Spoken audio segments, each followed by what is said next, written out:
Good morning. Today we'll begin our class on French Revolution.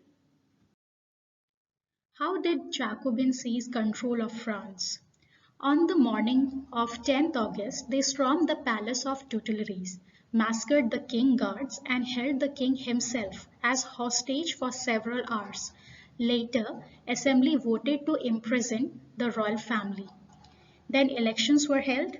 From now on, all the men of 21 years and above, regardless of wealth, got right to vote. The newly elected assembly was called the Convention. On 21st September 1792, it abolished the monarchy and declared France a republic. As you know, a republic is a form of a government where the people elect the government, including the head of the government. There is no hereditary monarchy. You can try and find out about some other countries that are republic and investigate when and how they became so. Louis XVI was sentenced to death by the court on the charge of treason. On 21st January 1793, he was executed publicly at the Place de la Concorde. The Queen Marie Antoinette met with the same fate shortly after. After the death of Louis XVI in 1793, the Reign of Terror began.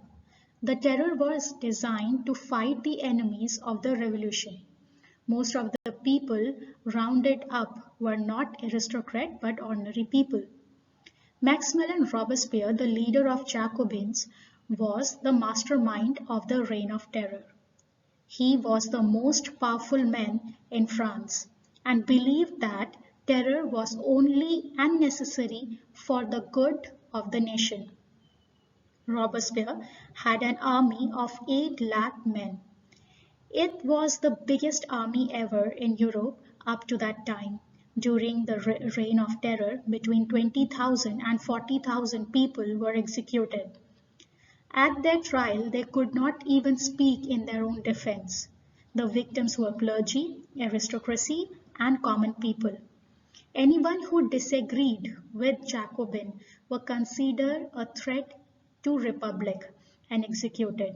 The Reign of Terror lasted until 1794. The period from 1793 to 1794 is referred to as Reign of Terror. Robespierre followed a policy of severe control and punishment.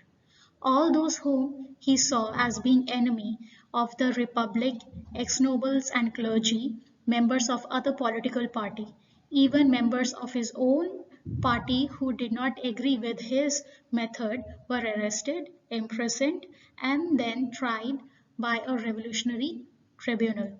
If the court found them guilty, they were guillotined. Robespierre government issued law placing maximum ceiling on wages and prices. Meat and bread were rationed. The guillotine was named after Dr. Joseph Guillotin. He was a man who was described as being kind and who wanted to make execution more painless. The guillotine quickly became a symbol of tyranny during the French Revolution. Victims were placed on the bench face down, and a blade was dropped from the height onto their neck. Peasants were forced to transport their grain to cities and sell it at fixed price by the government. The use of more expensive white flour were forbidden. All citizens were required to eat a loaf made of whole wheat. Equality was sought to be practiced through form of speech and addresses. Churches were shut down and their buildings converted into offices.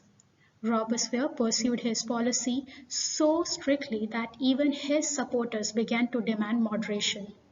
Finally, he was convicted by the court in July 1794, arrested on the next day sent to the guillotine.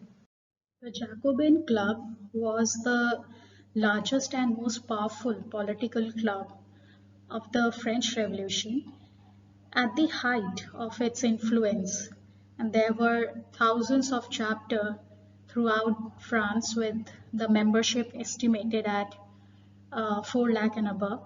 Although it was a moderate in its outlook at first, the club became more and more terror, the reign of terror with the implementation.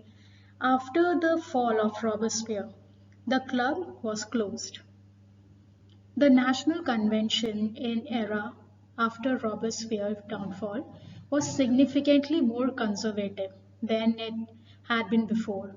Although the members of the convention worked hard to try to establish a new constitution, they faced opposition at every turn.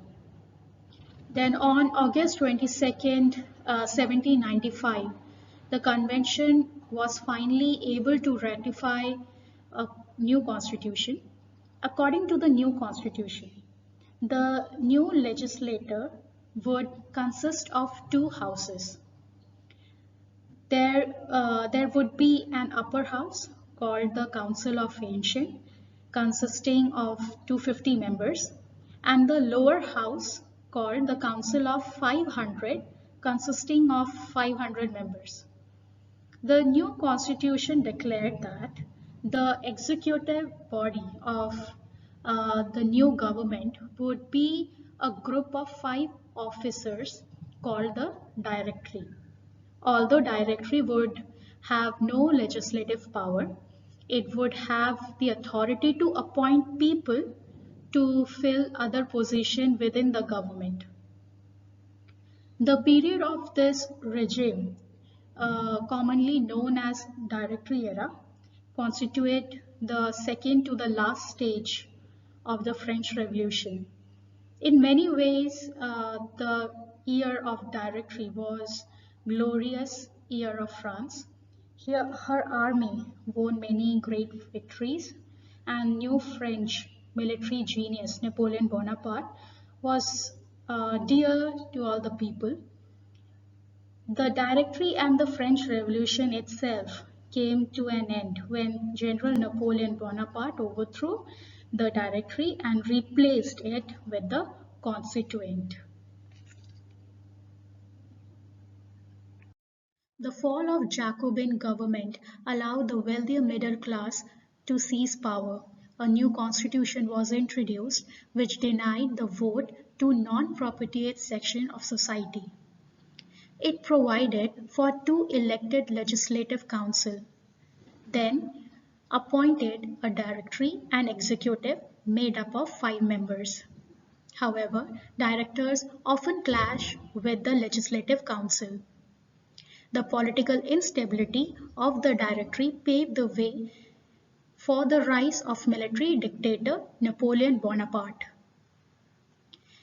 Through all these changes in the form of government, the ideal of freedom, equality before law, of fraternity remained inspiring ideal that motivated political movement in France and the rest of Europe during the following century. In French society, the condition of women were miserable. They faced a lot of problems, especially women of the third estate. During French Revolution, women were active participants in the event which brought about so many important changes in French society. They hoped that their involvement would pressurize the revolutionary government to improve and to introduce measures to improve their life. Most women of the third estate had to work for a living, so like to sold flowers, fruits and vegetable at the market, or were employed as a domestic servants in the houses of the prosperous people. Most women did not have access to education or to get a proper training to do any of the jobs. Only daughters of noble or wealthier members of the third estate could study at a convent.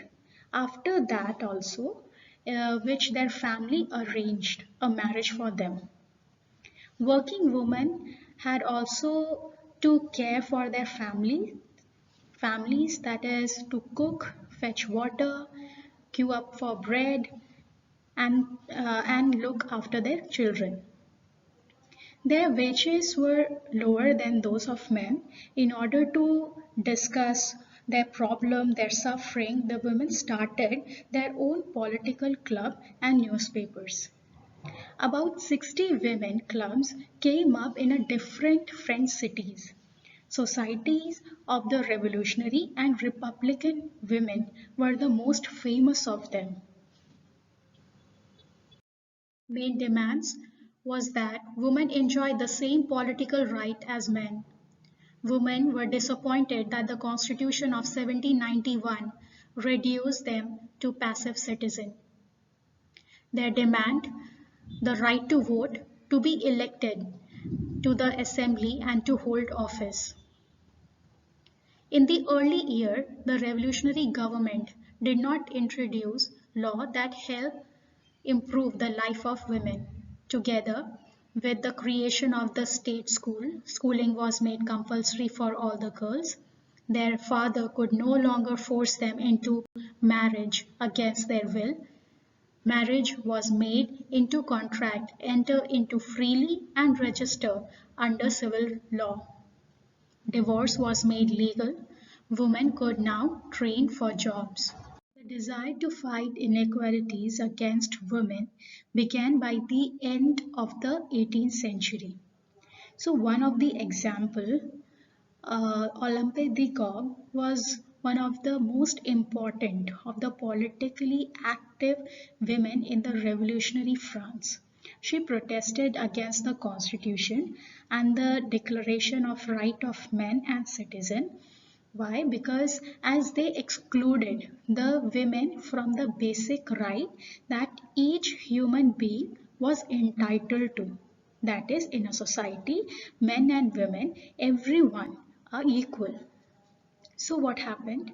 In 1791, she wrote a declaration of right of women and citizen which she addressed to the Queen and to the members of the National Assembly, demanding that they act upon it. And she also criticized the Jacobin Club. Why? Because during the Jacobin Club, during the Jacobin government, they forcibly closed down all the women's club, and she criticized the Jacobin government. She also fought to give the women the right to divorce, and also she was against of slavery. She was a passionate feminist who died for her ideals. Women's struggle for equal political right, however, continued. During the Reign of Terror, the new government issued law ordering closure of women clubs and banning their political activities. Many prominent women were arrested and a number of them executed. Women's movement for voting rights and equal wages continued through the next 200 years in many countries of the world. The fight for the vote was carried out through international suffrage movement during the last 19th and 20th century. The example of the political activity of French women during the revolutionary years was kept alive as an inspiring memory. It was finally in 1946 that women in France won the right to vote. We learned that Olympe de Gaulle fought against slavery. She was against the slavery. So, what is the meaning of slavery? So, slavery was a form of a dependent labor performed by a non-family member. Okay, it is a condition. Slavery is a condition in which a human being was owned by another.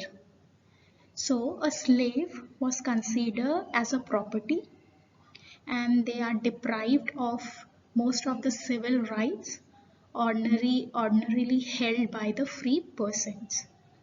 The slaves were deprived of personal liberty and even right to move according to his desire. The slave trade began with Portuguese. The British sailors became involved in this trade in the 16th century, and their involvement increased in the 18th century and even gave the right to sell slaves. The slave trade made a great deal of profit for those who sold and exchanged slave. Therefore, they often ignored the fact it was inhuman and unfair. If we see the records from 15th to 18th century, especially from 1532 to 1832, that record says at least 12 million Africans were taken from Africa to the Americas as a slave. Slavery was a dreadful system where one human being actually owned another. A slave had no right and was considered to be the property of his or her master. Though slavery was abolished in England in 1772, the slave trade continued for many years more. About 20,000 Africans were sent to America every year. They traveled under the terrible condition on ships that set sail. The opponent of this trade was called the abolitionist. They finally got Parliament to declare it illegal in 1833. As many as 2 million slaves died during the journey, the Middle Passage. Journey lasted, as I've said, as little as 6 weeks to several months, depending on the weather condition. The ships were often too small to carry the hundreds of slaves on board. Slaves were tightly packed into cramped space with one person's right leg chained to the left leg of the another person. The condition on the ship were terrible and slaves died from diseases such as smallpox and measles and all. Slavery was therefore a system where one human being actually owned another. A slave had no right and was considered to be the property of his or her master. Though slavery was abolished in England in 1772, the slave trade continued for many years more. About 20,000 Africans were sent to America every year. They traveled under terrible conditions on the ships that set sail. The opponent of this trade was called one of the most revolutionary social reforms of the Jacobin regime was the abolition of the slavery in the French colonies. The colonies in the Caribbean, Martinique, Guadeloupe, and Saint Domingo were important suppliers of the commodities such as tobacco, indigo, sugar, and coffee. Question arises here why they need slaves? What are the reasons for the slave trade? Simply because the reluctance of the European or the laziness of the European to go and to work in the distant and unfamiliar land. This led to the shortage of labor on the plantations. To do the work on the plantation for the European people in all the extreme weather conditions, they need slaves. So this was meant by the triangular slave trade between Europe, Africa, and Americas. The slave trade began in the 17th century. We learn how European did the slave trade. First step, French merchants sailed from the port of Bordeaux or not to the African coast. Second, where they bought slaves from the local chieftains. Third, then the slaves were branded and shackled. What's the meaning of branded? Branded means slave's owner put a mark, brand on the slave's palm, shoulder, or on the cheeks. with a branding iron so that the slave should not escape, and branding was sometimes used to mark recaptured runaway slaves. The fourth, the slaves were packed tightly into ships for 3 months or 4 months, according to the weather, a long voyage across the Atlantic to the Caribbean. Fifth, they were sold to the plantation owner. The exploitation of slave labor made it possible to meet the growing demands in the European market for sugar, coffee, and indigo. Port cities like Bordeaux and Nantes gained economic prosperity to the flourishing slave trade. Then, throughout the 18th century, there was a little criticism of slavery in France. The National Assembly held a long debate about whether the rights of men should be extended to the French subject, including those in colonies. That is, for the slaves also to get right of men, but it did not pass any law because of fearing opposition from the businessmen whose incomes depended on the slave trade.